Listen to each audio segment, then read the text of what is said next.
Muy bien, en la sesión correspondiente a la semana 7 vamos a continuar trabajando estos fundamentos psicofisiológicos de la motivación y se van a tratar los temas de evitación del daño, las conductas defensivas y de agresión y la conducta sexual. Todo girará en torno a esta pregunta problemática: ¿por qué el estado psicofisiológico influye en la motivación en el ser humano?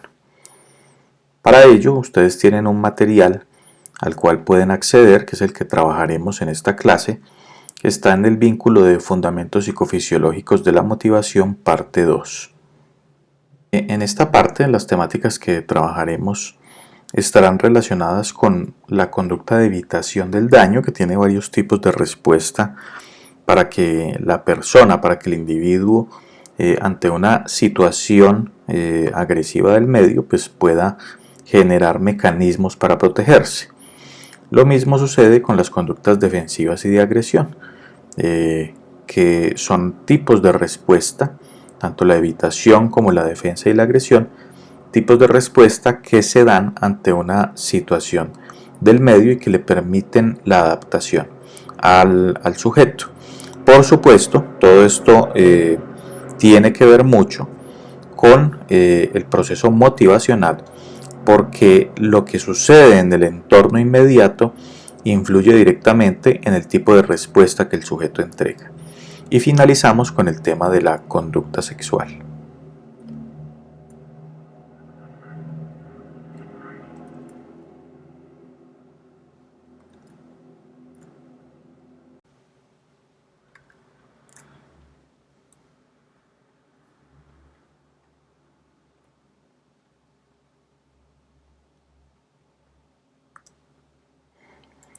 Recordemos un poco algo de lo visto por ustedes en primer semestre, en relación al tema de la sensopercepción.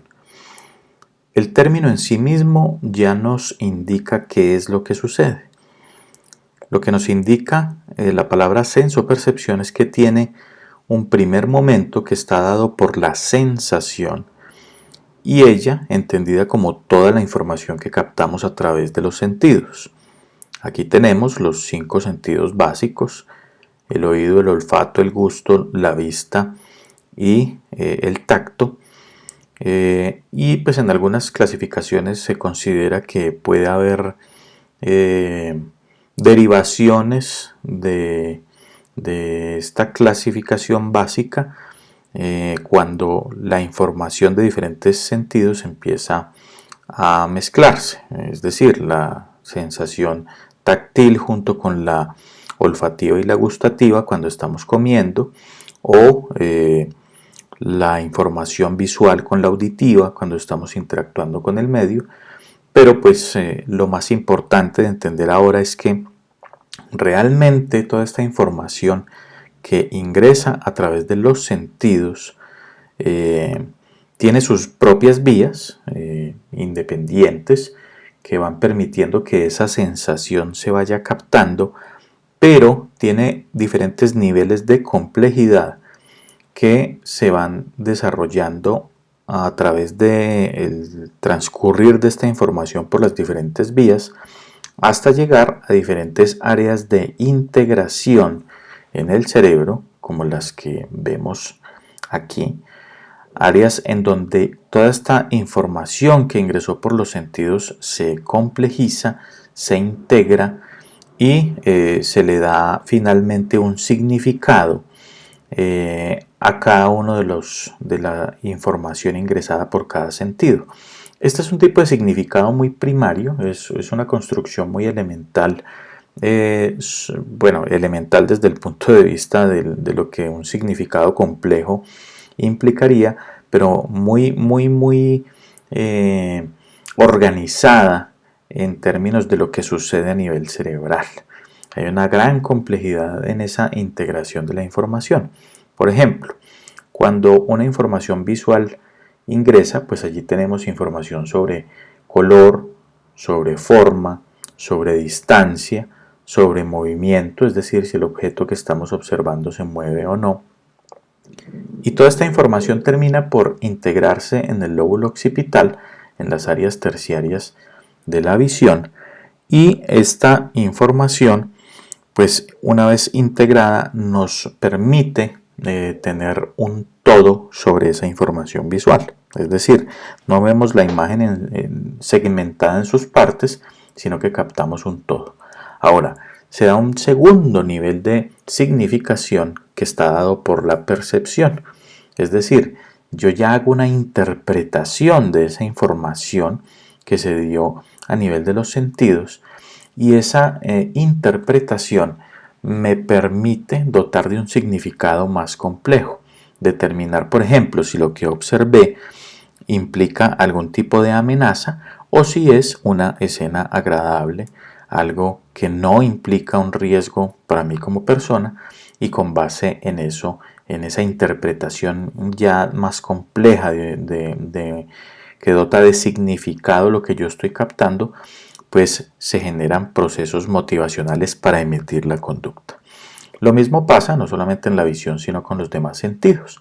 Hay diferentes áreas, como la corteza sensitiva, el área auditiva, donde se realiza la integración de todos estos fenómenos, el gusto y el olfato, que están muy conectados y que tienen unas áreas de asociación que podríamos decir que son un poco más rudimentarias en términos estructurales y fisiológicos, pero que también aportan información sumamente valiosa para la supervivencia del ser humano. Entonces, todos los estímulos ingresan, no los captamos de manera separada totalmente, es decir, no es que yo capte la información visual aparte de la información auditiva, olfativa, gustativa y táctil, sino que todo termina por integrarse. Todas las interpretaciones que nosotros hacemos de la realidad están dadas por la integración de lo que sucede después de que la información ingresa a través de los sentidos. Y construimos una realidad.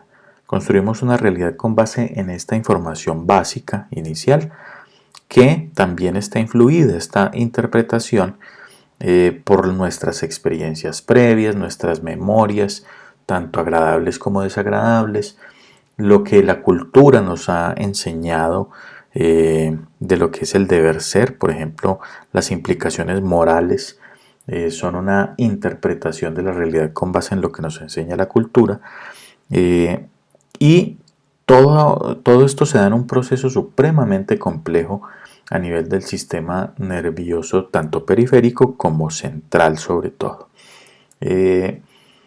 No es extraño entonces que una misma situación sea percibida de manera diferente por diferentes actores, por diferentes espectadores que están captando la situación.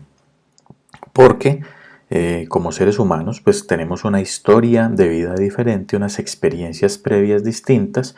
Es posible que hayamos crecido en culturas diferentes, o estando en una misma cultura, pues hemos crecido en núcleos familiares que nos han inculcado diferentes tipos de normas de comportamiento, de normas de interpretación de la realidad, que hacen que seamos totalmente distintos los unos de los otros. Esa sensopercepción nos permite determinar qué cuestiones y qué sucesos de la realidad que construimos son para nosotros situaciones sin importancia, o son situaciones agradables y gratificantes, o son situaciones posiblemente amenazantes. Y con base en esa conclusión a la que llegamos, de si es algo amenazante, si es algo gratificante o es algo neutral para nosotros, pues entonces emitimos cierto tipo de respuesta que se basa en esos significados de los que yo doto a esa situación que está sucediendo en el entorno. Es muy importante, por supuesto, lo que pasa a nivel del sistema nervioso central, y recordemos esa gran división, esa división gruesa que existe entre sistema parasimpático y sistema simpático. Dependiendo de la interpretación que nosotros hagamos de esa realidad, se va a activar el uno o se va a activar el otro. Hablábamos en la diapositiva anterior que puede haber situaciones que sean percibidas como gratificantes, es decir, situaciones que son agradables para nosotros y que muy probablemente van a generar una sensación de bienestar. Pero también podrá haber otras situaciones que son amenazantes, en las que sin haber sufrido el daño yo pueda prever que es posible que yo pueda sufrir un daño. En ambos casos, puede haber una activación del sistema simpático, independientemente de que sea una situación agradable o que sea una situación amenazante. Vamos a poner dos ejemplos.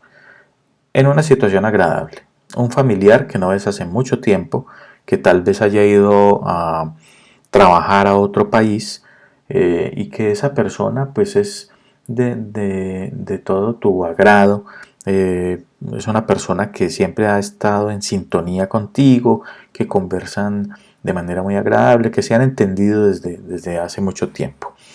Ese familiar viene de visita al país, está viviendo en otra parte, hace mucho tiempo que no lo vemos y entonces viene de visita al país y vamos a recibirlo al aeropuerto.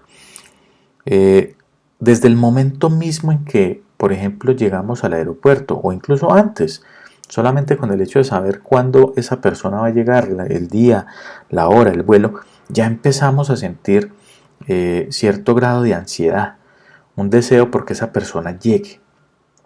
Entre más se aproxima el día y la hora de llegada, pues vamos teniendo conductualmente un fenómeno que en psicología comportamental llamamos gradiente de meta. Es decir, entre más nos acercamos al momento de cumplir el objetivo, más activación de nuestro sistema nervioso simpático hay.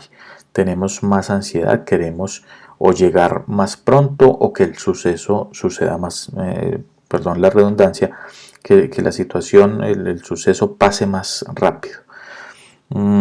Entonces ese familiar va a llegar, estamos en el aeropuerto, tenemos muchas ganas de que llegue, en el aeropuerto anuncian la llegada del vuelo, todavía sentimos más activación de ese sistema simpático, cuando el avión aterriza, empezamos a ver cómo desciende la gente del medio de transporte, empezamos a buscar a la persona, a ese ser querido que viene en el avión, hasta que vemos que desciende y nos da una gran alegría. Esa persona pasa por el control, recoge sus maletas y nos encontramos y nos damos un gran abrazo. Ahí el sistema simpático, a pesar de que es una situación agradable, está muy excitado. Hay activación de todos estos órganos, hay activación de todos los órganos que apreciamos a la derecha. Vamos a poner una situación contraria, una situación desagradable, amenazante. Tal vez una persona que trabaja en una empresa hasta altas horas de la noche porque tenía que culminar alguna labor, sale tarde de su sitio de trabajo y se dirige a pie hacia su domicilio. En el camino observa que, digamos, a una cuadra de distancia se acerca una persona de una mala apariencia, desarreglado, desagradable, que mira hacia todos lados, mira a esa persona, pues mira al trabajador que salió de su sitio de labores, insistentemente, la analiza de arriba abajo y entonces el trabajador se pone nervioso, lo ve, lo capta lejos y busca un camino alterno porque piensa que puede ser un atracador, que lo van a asaltar. Entonces trata de buscar una ruta alterna, busca un camino que de pronto se encontró hacia la derecha, tal vez una calle, un callejón, y rápidamente ingresa por ese callejón, corre para tratar de huir de esa persona que se viene acercando por la otra calle y logra perderla, logra que esa persona no la persiga, se va por otra calle, rápidamente saca sus llaves, llega a la puerta de la casa, abre la puerta, cierra la puerta, le echa seguro y bueno, ya se siente un poco más tranquila. Pero en ese lapso en que captó a esa persona sospechosa que posiblemente pudiese ser un atracador, se hizo una evaluación de la situación. se dotó de significado la situación, se anticipó un peligro, un riesgo. Entonces allí el sistema simpático también tiene una gran excitación, una gran activación, y todos esos órganos que vemos aquí a la derecha pues están activados. Fíjense que en ambas situaciones, tanto en la agradable del familiar que llega al aeropuerto como en la desagradable del posible atracador con la cual la persona se iba a encontrar, hay activación del sistema simpático. No podemos asociar, no quiere decir que la activación del sistema simpático se dé siempre en situaciones desagradables. Lo que es importante es que dependiendo de la evaluación que yo haga de la situación, puedo sentir que es una situación importante para mí, es un suceso importante para mí, sea agradable o desagradable, y hay activación del sistema simpático. ¿Quién equilibra? Pues el sistema parasimpático.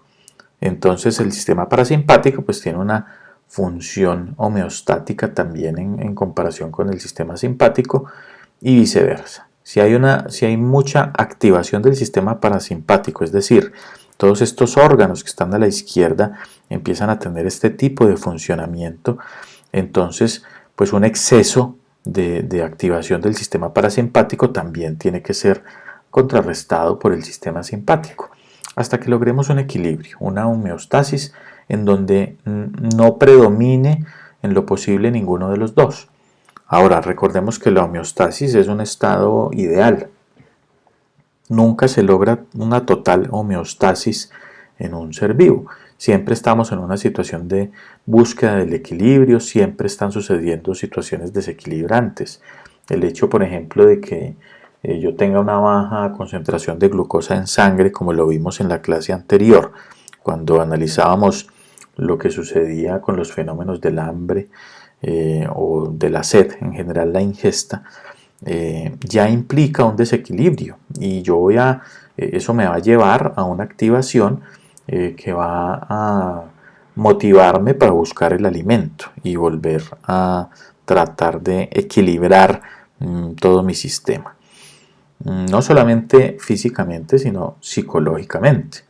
El hecho de tener hambre causa un gran displacer y malestar a nivel psicológico, y obviamente pues acceder al alimento genera un bienestar tanto físico como psicológico.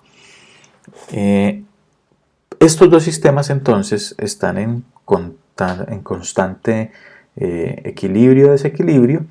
Los dos no están en una lucha, están en una búsqueda de la homeostasis, y tenemos que empezar a identificar qué pasa en los sujetos que sufren unos desequilibrios muy permanentes en el uno o en el otro.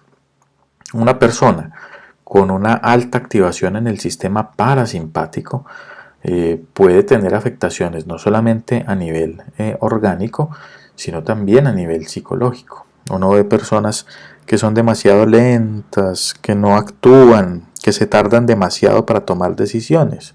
Puede deberse a una alta activación de ese sistema parasimpático. Y también puede observar personas que son muy ansiosas, que mantienen en constante movimiento, que pareciera que no son capaces de quedarse quietas y que se sienten incluso desesperadas cuando no encuentran una actividad o no se sienten útiles o perciben ellos que no se sienten útiles. Entonces también hay una activación del sistema simpático, y cualquiera de los dos casos es desequilibrante. Y si esto se hace de manera crónica, pues entonces genera problemas de salud tanto física como psicológica. Miremos el caso más común, lo que pasa con este eje hipófisis suprarrenal. Sucede que cuando evaluamos una situación externa como algo que genera peligro, que genera alerta, pues entonces el sistema simpático se activa mucho. Es una respuesta normal porque nos ayuda a responder ante la situación que puede llegar a ser adversa para nosotros.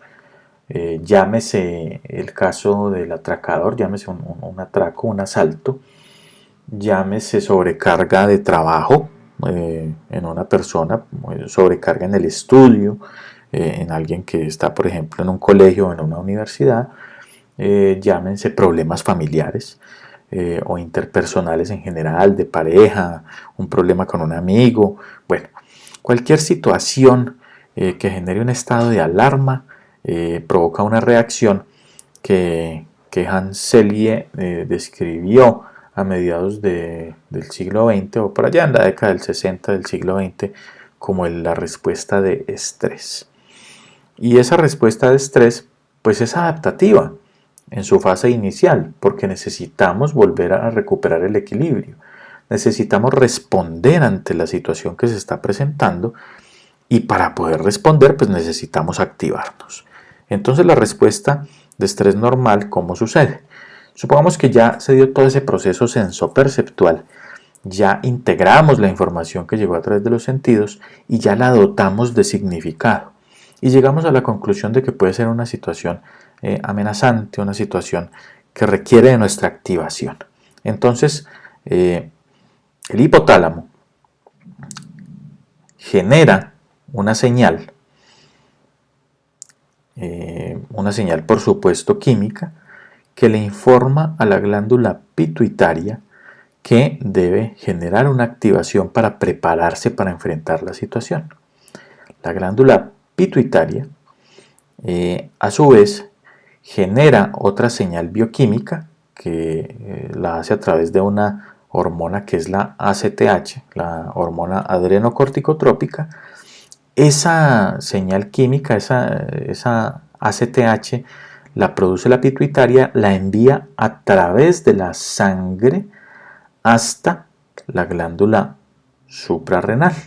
Esta glándula suprarrenal se llama así porque está encima del riñón, supra, sobre, renal, riñón. Entonces, aquí abajo estaría en esta sección el riñón, los riñones pues que normalmente poseemos dos en nuestro organismo, y esas glándulas están allí, reciben esa señal bioquímica del ACTH y empieza a activarse. Y esa glándula suprarrenal produce muchas cosas, pero en esta situación del estrés genera dos hormonas fundamentales para la activación que son la adrenalina y el cortisol. La adrenalina provoca una activación generalizada de todos nuestros sistemas. Se incrementa, por ejemplo, la frecuencia respiratoria, se incrementa la presión arterial, se incrementa la frecuencia cardíaca y nos pone en estado de alerta. Por eso sentimos palpitaciones cuando nos ponemos nerviosos ante una situación. O podemos sentir que tenemos como grandes palpitaciones en la cabeza y nos puede dar dolor de cabeza por un aumento repentino de la presión. Pero por otro lado está ese cortisol, esa otra hormona que se genera allí, y tanto la adrenalina como el cortisol van también a la sangre y afectan estos órganos de los que hablábamos ahorita, la adrenalina, pero el cortisol tiene una afectación directa sobre el sistema inmune del organismo. Recordemos que el sistema inmune lo que nos permite es defendernos de los posibles agentes bacterianos, microbianos en general, bacterias y virus que ingresan a nuestro organismo. Tenemos unas bacterias que son normales en nuestro organismo. Nuestro sistema digestivo está plagado de bacterias que son buenas y que ayudan al proceso de la digestión, pero pueden ingresar bacterias que son nocivas, ya sea a través de la respiración. También ingresan virus, como lo que estamos viviendo ahorita con el coronavirus. Si entramos en contacto con una sustancia contaminada con una bacteria que es dañina, pues podemos contagiarnos con alguna enfermedad. Y lo que hace el sistema inmune es enviar un grupo de células, en general pues células blancas y más específicamente las células asesinas o células K. Y esas células K lo que hacen es, a través de la fagocitosis, envolver ese microorganismo, en el caso de las bacterias, y disolverlo. o puede generar también ese sistema de defensas unos anticuerpos que algunos ya los tenemos disponibles en el organismo porque tal vez previamente hayamos sufrido de esa enfermedad o de ese contagio y pues ya el sistema inmune sabe que ese anticuerpo va a contrarrestar esa bacteria o ese virus, o puede empezar a generar anticuerpos nuevos o ponerlos disponibles a prueba a ver cuál de ellos puede enfrentar ese organismo extraño que está ingresando y que nos puede causar alguna enfermedad. Entonces el cortisol lo que hace es disminuir el funcionamiento del sistema inmune. ¿Y cómo lo disminuye? Nos volvemos más propensos a la enfermedad. Por supuesto, este estado de alerta, como les digo, al principio es adaptativo. Nos sirve para enfrentar la situación, para tratar de solucionar la situación. Y si la logramos solucionar, pues simplemente entra en juego el sistema parasimpático y el sistema parasimpático va a equilibrar ese exceso de respuesta y nos va a tratar de retornar a la tranquilidad, al estado de equilibrio, una vez solucionada la situación. Pero esto tiene una implicación muy grande y es que pues, si logramos enfrentar la situación activante, la situación que está desencadenando la respuesta de estrés, pues volvemos a la homeostasis y no hay ningún lío, continuamos con nuestra vida. La situación problemática se presenta cuando no recuperamos esa homeostasis, cuando se queda supremamente activado este sistema simpático, esa activación del sistema simpático se vuelve crónica, no hay una activación suficiente del sistema parasimpático y lo que pasa es que nuestro organismo en general mantiene en estado de alerta. Y ese estado de alerta crónico que constituye el estrés crónico, pues debilita cada vez más con el cortisol el sistema inmune y ese sistema inmune debilitado progresivamente pues nos hace mucho más propensos a las enfermedades. Es por eso que es tan importante tener estrategias de afrontamiento del estrés. Todos sufrimos de estrés y todos podemos caer en un estrés crónico. Lo importante es que podamos aprender a identificarlo y empezar a generar estrategias que nos ayuden a enfrentar esa situación de estrés y que activen esas estrategias el sistema parasimpático para poder recuperar el equilibrio. Estrategias como el mindfulness, como la meditación, como el cambiar de rutina, como el de saber administrar los horarios de trabajo y de descanso, favorecen la activación del sistema parasimpático que va a equilibrar lo que pasa en esa hiperactivación del sistema simpático ante la respuesta de estrés. Entonces aquí vemos otra gráfica de ese mismo eje, ¿cierto? Un poco más macro de lo que sucede. Aquí vemos la representación de una persona. Vemos cómo ante la situación de estrés, la glándula hipófisis, bueno, el hipotálamo y la glándula hipófisis también se activan, generan, envían la respuesta química a través de la sangre hasta las glándulas suprarrenales. Esas glándulas suprarrenales aumentan la producción de adrenalina y de cortisol. La adrenalina acelera varios de nuestros procesos, ya lo decíamos, presión arterial, frecuencia respiratoria, frecuencia cardíaca, y lo que hace es prepararnos para la acción. Pero el asunto es que pues también ese cortisol disminuye la efectividad del sistema inmunológico temporalmente porque necesita disponer al organismo no para que se esté defendiendo de enfermedades sino para que responda ante una situación del medio externo y lo que hace es también de paso inactivar por ejemplo la función del sistema digestivo, esa función intestinal, pero pues nos prepara para la acción, nos prepara para enfrentar la situación estresante. Si la logramos superar entra en juego el sistema parasimpático y ese sistema parasimpático lo que hace es tratar de recuperar el equilibrio, la homeostasis.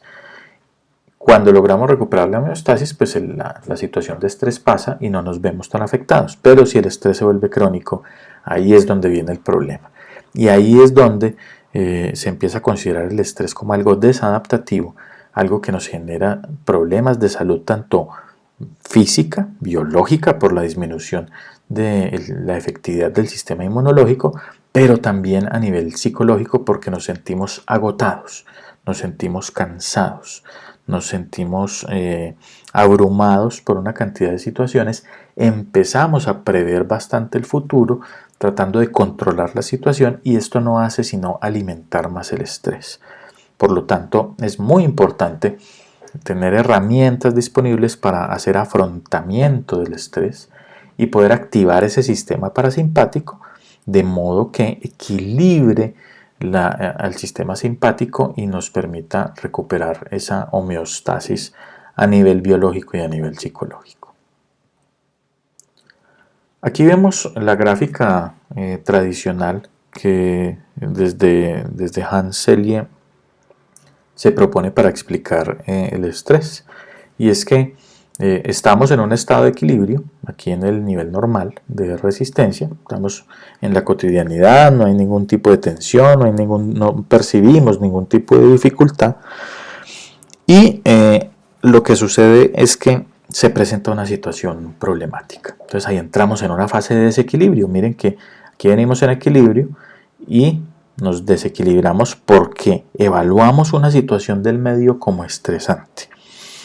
Ese desequilibrio trata de ser superado. Sucede todo eso que ya les mostré en ese eje hipoficio suprarrenal. Y lo que sucede es que esa respuesta de alarma genera la producción de adrenalina que nos dispara, nos acelera muchos de los procesos biológicos y nos pone atentos ante la situación del medio, pero también se genera esa gran cantidad de cortisol que debilita el sistema inmunológico. Como estamos en esa fase de resistencia, esa adrenalina y ese cortisol nos disponen para que respondamos ante la situación estresante. O sea, hasta ahí es adaptativo. Hasta ahí es adaptativo, no pasa nada.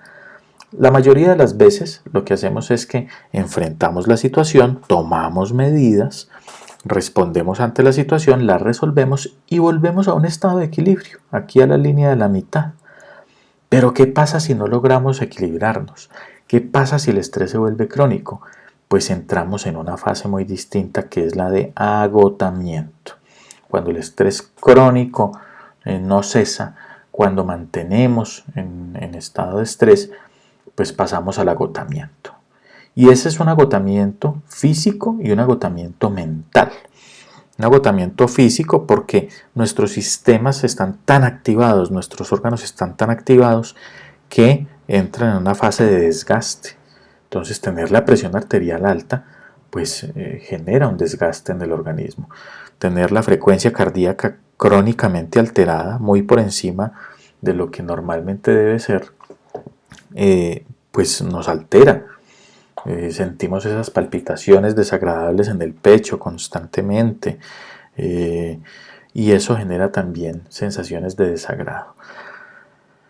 También se desequilibran otros procesos biológicos, circadianos, como por ejemplo los ciclos de sueño. Entonces, como no dormimos bien, nuestros músculos se tensionan, se cansan, nuestro cerebro no puede hacer la limpieza que hace durante el sueño. Realmente el cerebro, recordemos que en el sueño no descansa, sino que hace muchos procesos de equilibrio, de búsqueda del equilibrio, de la homeostasis, entre ellos la limpieza de sustancias químicas que están en el espacio intersináptico, y si esto no sucede, pues sentimos mucho agotamiento, disminución en los niveles de atención, lentitud en el funcionamiento cognitivo y también una sensación generalizada de cansancio, tanto físico como psicológico. El estrés entonces por sí mismo no es malo, el estrés es bueno, nos ayuda a responder ante las situaciones y las demandas del medio, pero cuando se vuelve crónico, cuando yo no logro desactivar mi sistema simpático a través de la activación del opuesto que es el sistema parasimpático, pues me quedo en desequilibrio y ocurre todo este desgaste que es muy peligroso tanto para la salud física como para la salud mental. Fíjense entonces que nosotros en general podemos tener tres tipos de respuesta ante una situación amenazante. Nosotros podemos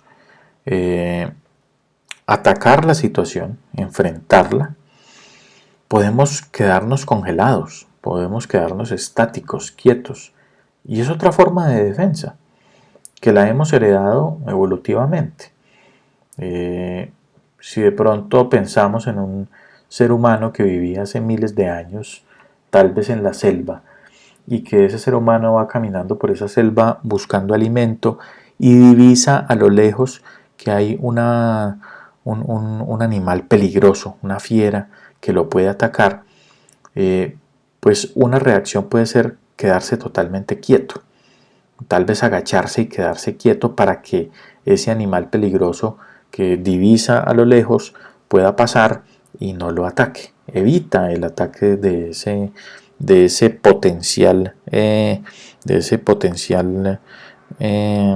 animal peligroso. Entonces es otra forma de defenderse, no siempre el ataque es la manera de confrontar la situación, puede ser quedarse estático, quieto, congelado. Pero otras personas lo que hacen es huir de la situación. Entonces no tenemos que ponerlo en términos de nuestros antepasados, sino que las tres situaciones suceden en nuestra cotidianidad. Si nosotros tenemos una sobrecarga laboral, podemos atacar esa sobrecarga laboral, es decir, empezar a resolver el exceso de trabajo y decir, bueno, voy a empezar, por ejemplo, con las actividades. Algunas personas arrancan por lo más difícil para tener la energía que tienen disponible en ese momento para poder resolver esa situación que es compleja y dejan las situaciones laborales más sencillas para resolverlas posteriormente. Otras personas realizan el proceso contrario, sienten que pueden resolver las cosas pequeñas primero para no sentirse tan abrumados por la cantidad de cosas y dejar las cosas más complejas para el final. Dependiendo de cómo se sienta usted y de cuál sea su estructura de personalidad, puede ser mejor la primera o la segunda. Habría que ensayar las dos. Pero bueno, ante esa misma sobrecarga laboral, otra persona lo que puede hacer es aplazar, quedarse congelado, quedarse quieto y decir, no soy capaz de resolver esto ahora, no lo voy a hacer. Entonces es lo que llamamos hoy en día los procrastinadores, es decir, las personas que aplazan y aplazan y aplazan, y esto a veces lo que genera es más estrés. En la mayoría de los casos genera más estrés porque termina acumulando más trabajo.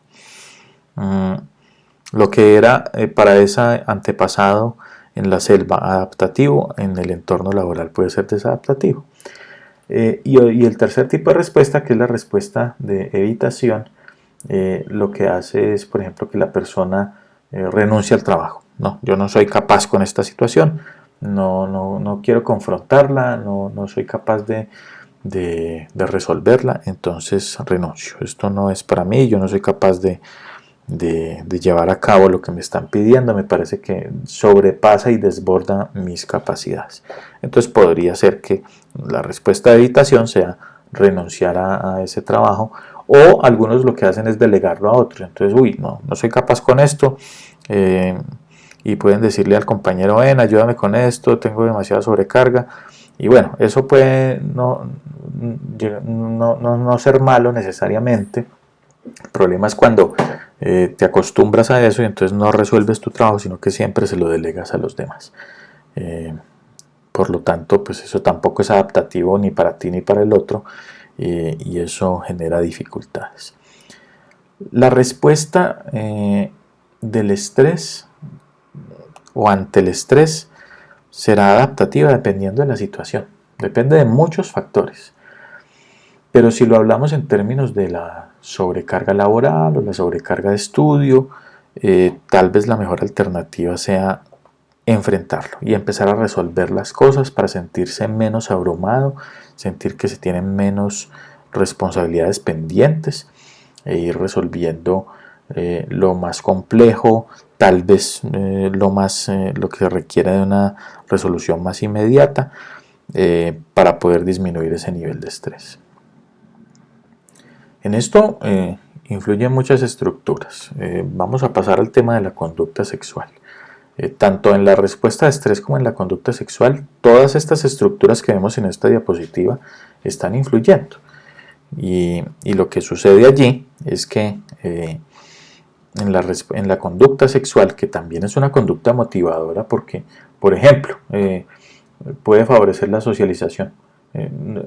Sexualidad no es necesariamente la relación sexual o el contacto físico. El gusto, el agrado por una persona también implica una atracción de carácter sexual que no necesariamente tiene que llegar a esa relación sexual consumada, al contacto físico, y que simplemente con la búsqueda de esa persona que nos agrada, pues ya es una situación que genera procesos motivacionales que nos lleva a la acción, que nos lleva a la activación y, por ejemplo, a interactuar con esa persona.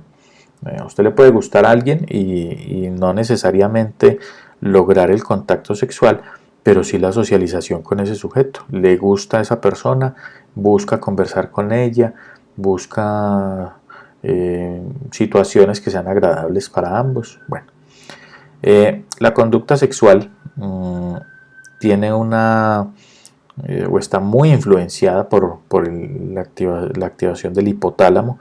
Ustedes encontrarán que el hipotálamo regula o tiene que ver con todas las acciones de la cotidianidad. Lo vimos en la conducta de ingesta de sólidos, en la conducta de ingesta de líquidos, lo vemos también en las situaciones de estrés, influyendo sobre la hipófisis, y lo vemos en la conducta sexual. Entonces, este hipotálamo pues influye sobre todos los ciclos circadianos, influye sobre la conducta básica, pero también sobre la conducta compleja en interacción con la corteza prefrontal. Y genera una activación. Entonces, cuando yo percibo una situación del medio que me activa sexualmente, pues eso genera una activación generalizada que va a llevar a la emisión de conductas. En la conducta sexual no solamente influyen estas estructuras internas del sistema límbico, tiene un papel muy importante en la emoción que la empezaremos a ver en la próxima clase, pues tiene un impacto muy fuerte sobre la motivación, porque cuando suceden emociones fuertes a partir de la evaluación que yo hago de la situación del entorno, pues esto me lleva a desarrollar conductas. Pero para poder que esa emoción se dé también, por ejemplo, aquí esta estructura que es el hipocampo, donde se alberga mucho de las funciones asociadas a la memoria, se activa, me trae situaciones del pasado que constituyen mi experiencia y que me llevan también a actuar en la situación que estoy evaluando en este momento, en el presente. Pero esa evaluación y ese significado del que dotamos al fenómeno sensoperceptual se da a nivel de la corteza. Y para poder actuar necesitamos planificación y necesitamos predecir cuál será el paso a paso que debemos ejecutar para poder obtener la meta final, y eso se da a nivel de la corteza prefrontal, ese control a través de la planificación, que es lo que denominamos las funciones ejecutivas.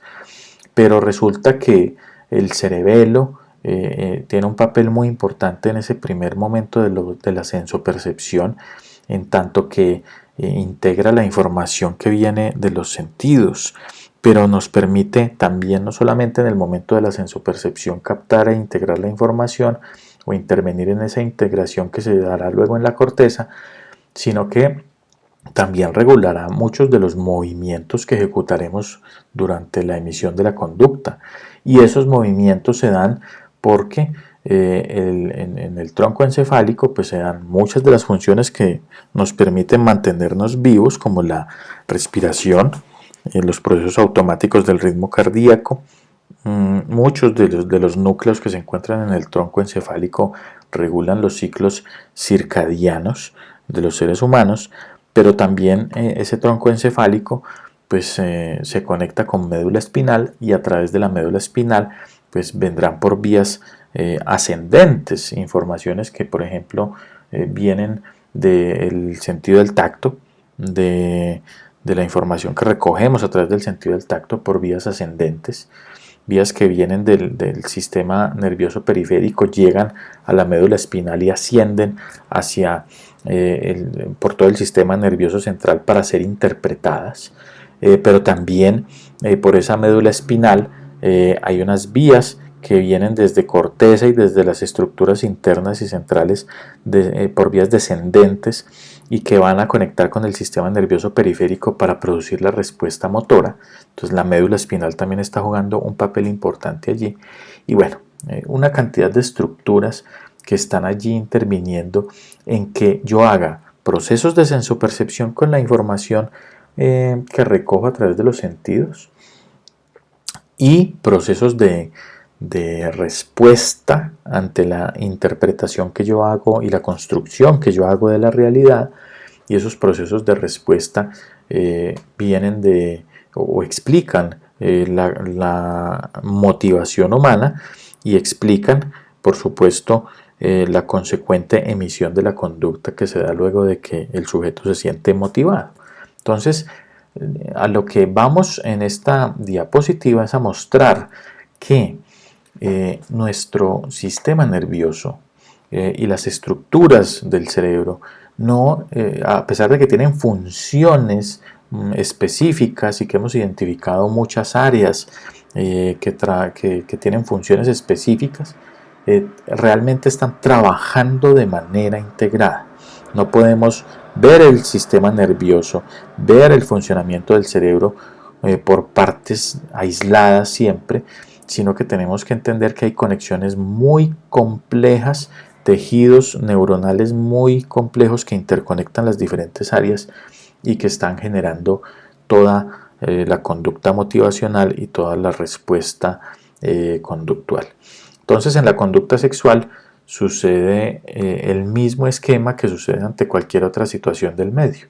Si yo estoy en un medio ambiente y en ese ambiente hay tal vez una persona, en ocasiones un objeto que me atrae, yo hago interpretación de esa persona. Es decir, si visualmente yo capto a otra persona y esa persona tiene unas características que a mí me agradan, que a mí me gustan, y que ahí también interviene la subjetividad de la sensopercepción, porque no a todos nos gustan los mismos tipos de personas, pues entonces esa evaluación que yo hago de esa persona por el proceso de la sensopercepción me permite generar una respuesta de atracción. La belleza es muy subjetiva. Tal vez a unas personas les gusten las personas flacas, las personas delgadas, pero a otros puede que le gusten las más llenitas, las más gorditas, pero a otra persona puede que le gusten altas y a otra bajas, o a algunos le atrae más una persona de un color de cabello en especial, o de un color o una tonalidad de la piel. Bueno, eso es muy subjetivo. ¿De dónde viene esa subjetividad? Pues viene de los aprendizajes culturales, de las experiencias previas, de los aprendizajes adquiridos anteriormente, de los prejuicios que tengamos. Entonces todo eso influye en la evaluación que hacemos de esa persona o de ese objeto que nos genera esa atracción de carácter sexual. Pero la respuesta está dada, la respuesta sexual, por todas estas estructuras. Y se ve dentro de la teoría de la motivación, pues porque la interpretación y la respuesta sexual motiva al sujeto a llevar a cabo ciertas acciones. El proceso de la conquista de esa otra persona que tal vez quiero que sea mi pareja, es una manifestación de la motivación. Es un conjunto de acciones que yo llevo a cabo a partir de procesos motivacionales que se dan por la ocurrencia de esta conducta de carácter sexual, de la atracción de carácter sexual. Entonces es un proceso motivacional o un proceso activador de la motivación mejor, que es importante en todos los seres humanos. En esta conducta sexual hablábamos ahorita de la influencia del hipotálamo y resulta que hay una estructura fundamental que es el hipotálamo ventromedial, porque ese hipotálamo ventromedial es el que genera la activación ante un estímulo que yo considero atractivo, que la persona considera atractivo. Entonces, si yo como sujeto humano, a través de la sensopercepción, capto que hay otro sujeto que me gusta, que me agrada, a partir de esas experiencias previas, aprendizajes, la influencia cultural, etcétera, etcétera, pues entonces va a haber una activación de este hipotálamo ventromedial y esto genera un aumento en los niveles de testosterona en los hombres y de estradiol y progesterona en las mujeres. Hago una aclaración acá. Todos los seres humanos tenemos hormonas masculinas y tenemos hormonas femeninas. Lo que pasa es que dependiendo de nuestra configuración genética y de lo que esa genética haya construido a nivel de nuestro organismo y de nuestro sistema nervioso central, pues nosotros tendremos una tendencia a ser no solamente de un sexo, sino también de un género. Hay una gran diferencia entre sexo y género. Yo puedo tener una disposición genital que determina mi sexo. Entonces, pues, si una persona tiene vulva, tiene vagina, tiene ovarios, pues entonces sexualmente podrá ser considerado una mujer. Pero si otro sujeto tiene testículos, tiene pene, pues entonces de esa configuración genital pues lo llevará a ser considerado un hombre.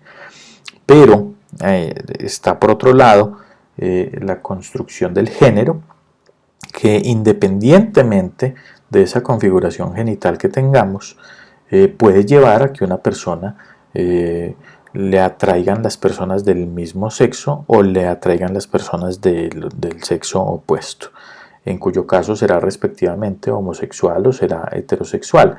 Entonces, el género determina en gran medida el tipo de atracción que se sienta hacia otro tipo de personas. Obviamente, como ya lo había mencionado, pues ahí también lo cultural, los aprendizajes previos, las experiencias previas, pues tienen un papel muy importante, pero lo importante aquí es que producto de esa evaluación subjetiva que hacemos de la otra persona, si nos sentimos atraídos por esa persona, pues se generan estas hormonas. Entonces se genera mucha testosterona en hombres y mucho estradiol y progesterona en las mujeres. Y al estar estas hormonas en el torrente sanguíneo, influyen sobre otras estructuras que generan toda la respuesta biológica de la atracción sexual y disponen al sujeto a buscar ese contacto sexual con el otro. No siempre se va a dar el contacto sexual, no siempre se va a lograr ese objetivo, pero implica un proceso de activación motivacional que va a llevar al sujeto a emitir una serie de conductas en búsqueda de la satisfacción de ese deseo sexual que está sintiendo. En esto influyen mucho las vías de la dopamina y la serotonina. Recordemos que estos neurotransmisores en nuestro cerebro son muy importantes para la sensación de bienestar emocional. El equilibrio emocional depende mucho de que se produzca suficiente cantidad de dopamina y de serotonina en el organismo. Entonces, cuando se hace una evaluación sensoperceptual y se encuentra un objeto, como lo dirían los psicoanalistas, un objeto de deseo, y ese objeto de deseo activa los procesos motivacionales asociados a la conducta sexual, los niveles de dopamina aumentan. Y se siente una gran sensación de bienestar solamente con la percepción agradable de ese sujeto, de esa otra persona. No necesariamente tiene que haber contacto sexual, pero solamente con ver a esa otra persona que le gusta al sujeto, pues entonces se va a generar una activación de todas estas vías dopaminérgicas. Y el área tegmental ventral y la sustancia nigra son grandes productores. Aquí los vemos, estos núcleos en azul que estoy señalando con el puntero.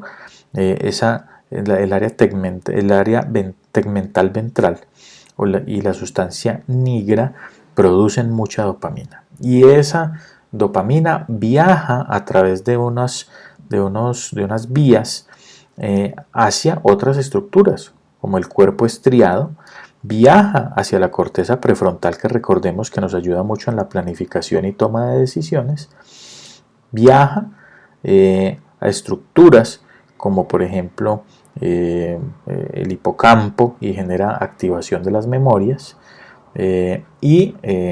al activar todas estas estructuras pues dispone al sujeto motivacionalmente para tratar de buscar un contacto de tipo sexual, que no necesariamente, repito, tiene que terminar con la consumación del acto sexual, pero sí, por ejemplo, la búsqueda de socialización con esa otra persona. Listo.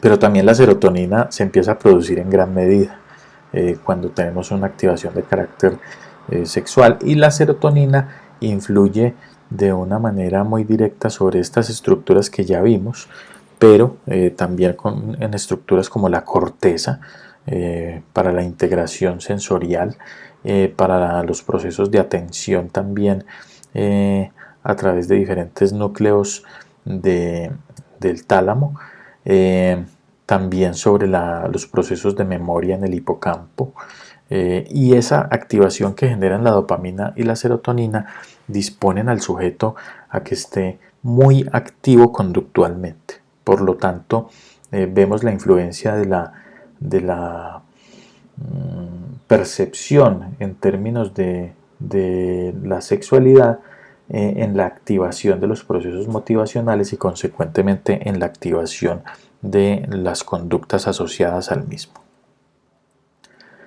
Hay una teoría que algunos científicos defienden en esto de la conducta sexual, otros todavía consideran que no es muy válida y que tiene que ver con una estructura que se encuentra por aquí en el fondo del sistema olfativo, que se llama el órgano vomeronasal.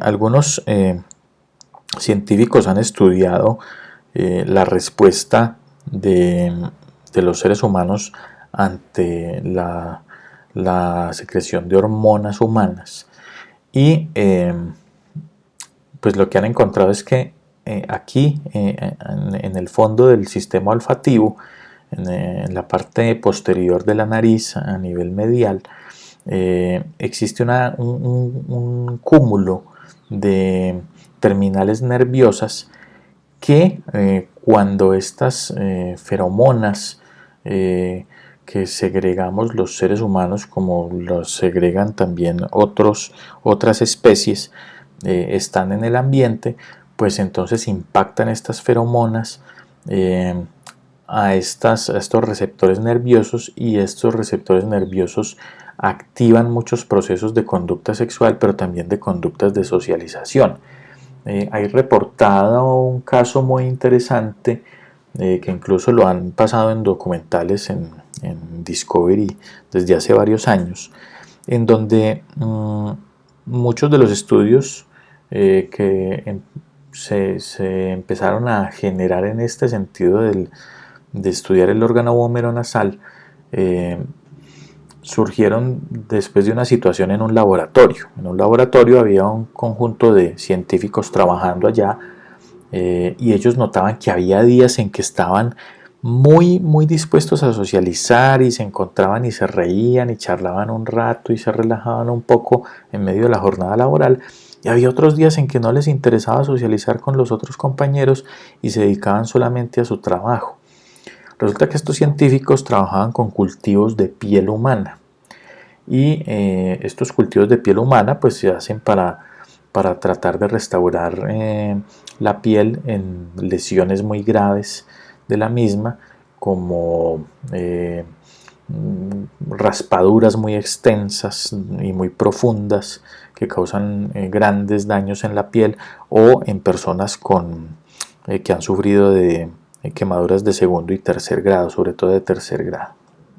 Entonces ellos hacían cultivos de piel, estudiaban cómo se reproducían las células de la piel, qué sustancias influían sobre el desarrollo y la reproducción de estas células de la piel, y encontraron una alta coincidencia, una alta correlación porcentual entre los procesos de socialización y los días en que estaban trabajando de manera directa con los cultivos de piel. ¿Qué quiere decir esto? Que cuando estos que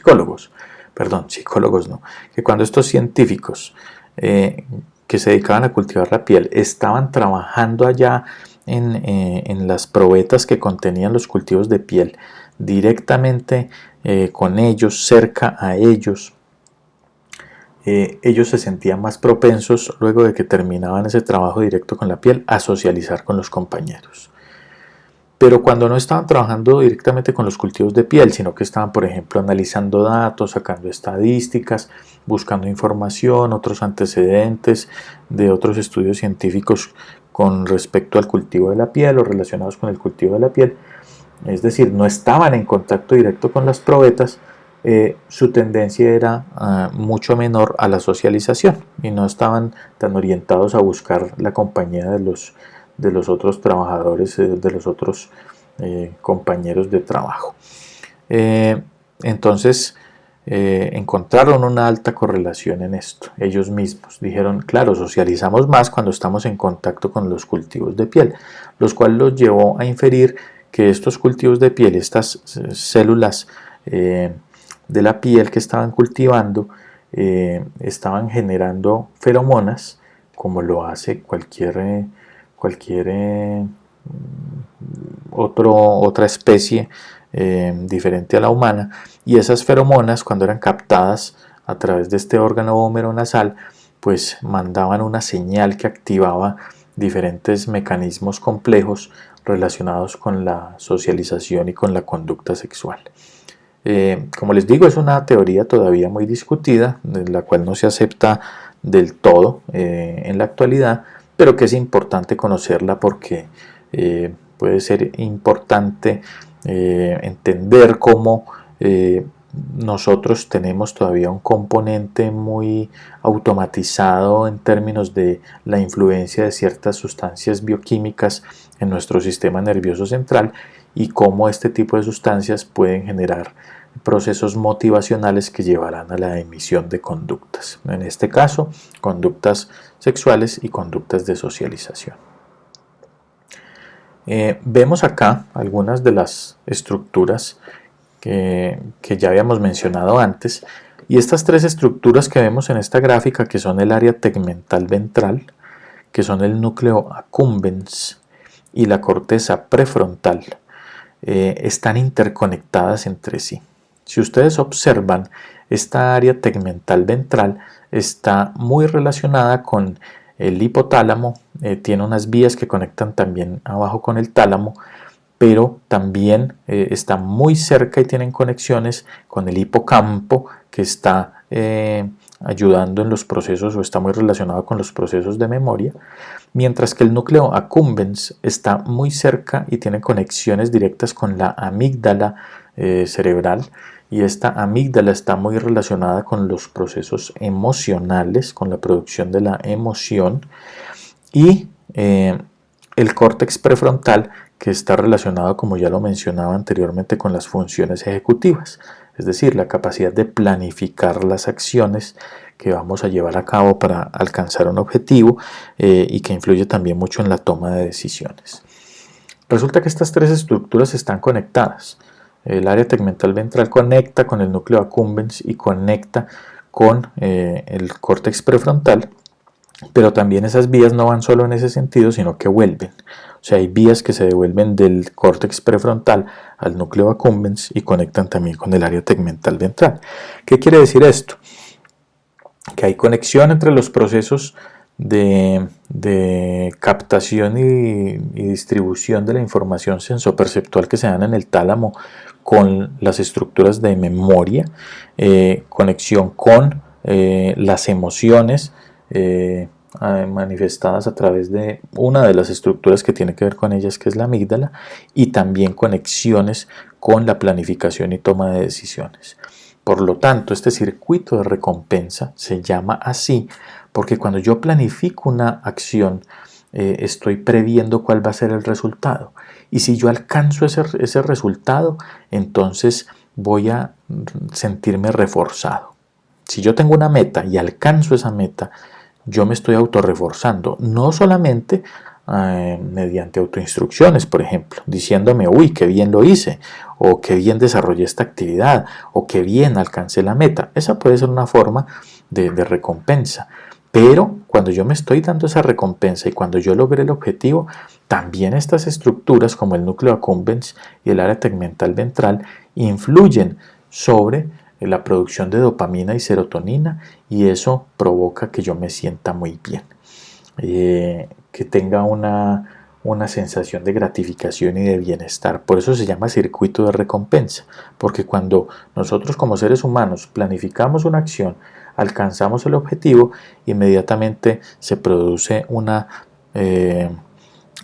activación de muchas de estas estructuras que a su vez producirán más dopamina y serotonina, y esto genera consecuentemente una sensación de gratificación. Y la recompensa, como ustedes lo saben desde el punto de vista del conductismo, aumenta la probabilidad de ocurrencia de la conducta en el futuro. Entonces, si yo logré mi objetivo y obtuve esa gratificación, esa recompensa, producto de la dopamina y de la serotonina, entonces será más probable que en el futuro yo emita esa misma conducta para volver a obtener la recompensa, para volver a obtener esa gratificación que me dan esos químicos, esos neurotransmisores que yo mismo produzco que nosotros mismos producimos en nuestro cerebro, en estas estructuras que vimos anteriormente.